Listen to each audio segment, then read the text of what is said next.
My dear beloved brothers and sisters, I ask Allah subhanahu wa ta'ala to make me and you from the people who listen and apply. Tonight our topic is extremely important. It's a very important reminder. As Muslims, we have obligations towards the Creator and obligations towards the creation. And believe it or not, they are both as important. Many people concentrate on our obligations to Allah and they neglect the obligations towards the people around them. And today we will find out how dangerous it is to just concentrate on one and neglect the other.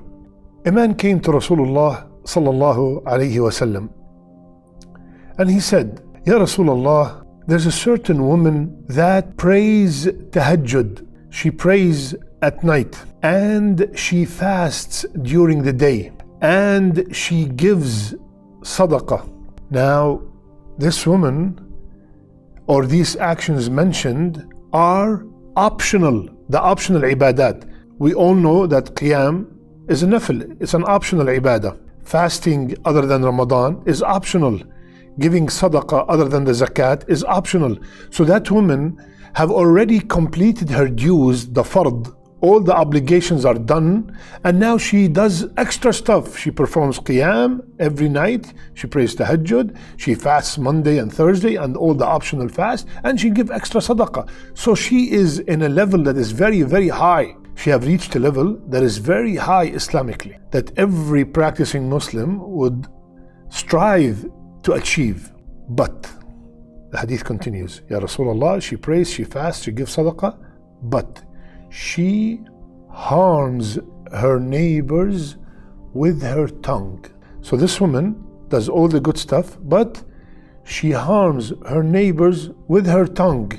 Yani, she says bad things about them, she maybe insults them, maybe she backbites them, she hurts them with her tongue. What was the answer of Rasulullah sallallahu alayhi wasallam? He said, there's no good in her. She is from the people of the hellfire. Allahu Akbar. My brothers and sisters, did you hear that?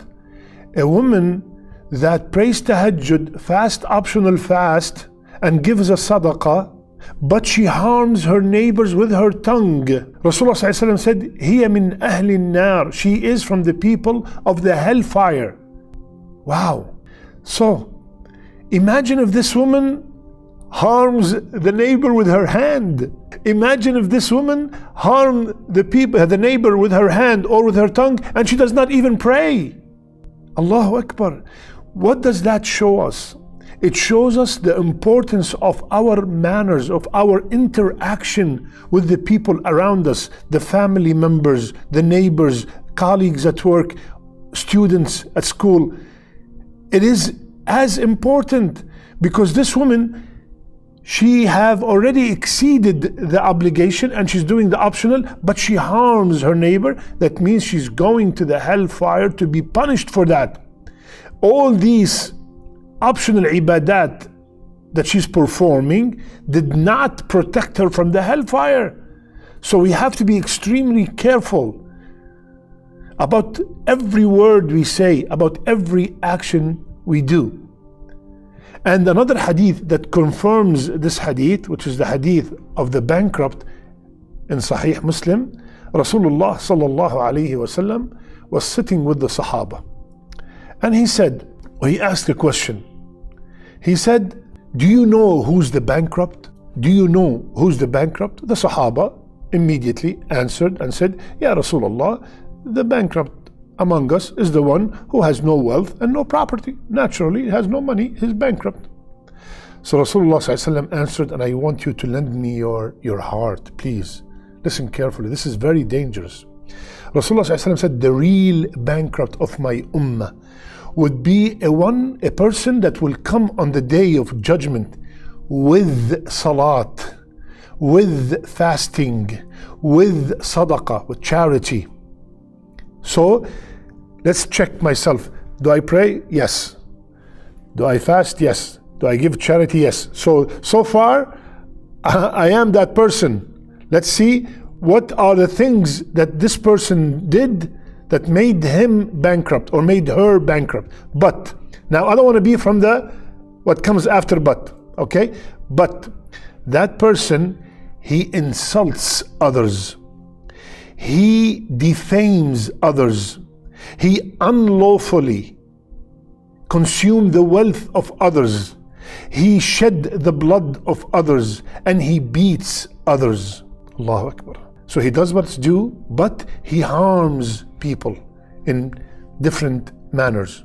Rasulullah ﷺ said, this person, his good deeds would be credited to the account of those who he harmed.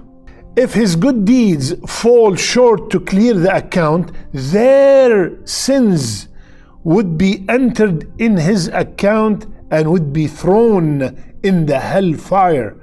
My brothers and sisters, a hadith that started with someone who prays and fasts and given sadaqah and ended, he will be in the hellfire because he was or she was harming others around them. Allahu Akbar. Because we hear sometimes, oh, this brother, he prays 5 times a day. Allahu Akbar, excellent. But he cheats, he lies, he spread rumors about others. He backbite. Oh, she, mashallah, wears the niqab and excellent, amazing. But she harms her neighbor. She creates fitna in her family. Sister, brother, be very careful. Look at these ahadith. Both are 100% authentic. So it is both. That's why Rasulullah ﷺ, when he told us a person proposes for your daughter or your sister, what did he say? He said, if he has deen and manners and akhlaq. He did not say if he has deen, just jump on him, take him. He did not say if he has akhlaq, take him, marry, give him your daughter. No, he said he must have both deen and manners. So if somebody prays 5 times a day, fasts, gives $1 million of sadaqah, but he harms others around him, he has very bad manners, he lies, he cheats, he curses, it's not going to benefit him. And if somebody, excellent manners, generous, kind, loving, all kinds of good stuff, but he does not pray, he does not fast, it's not going to benefit him. It has to be both. They go hand in hand. Subhanallah. So my brothers and sisters, let's watch how we treat others around us. And the closer, listen carefully, the closer the people to us, our mothers, our fathers, our spouses, our children, the more they are deserving of our good treatment. May Allah make us from the people who listen and apply. May Allah make our last deeds our best deeds, and may Allah make our last words La ilaha illallah. I love you all for the sake of Allah. Subhanakallahumma bihamdik. Nashhadu an la ilaha illa ant. Nastaghfiruka wa natubu ilayk.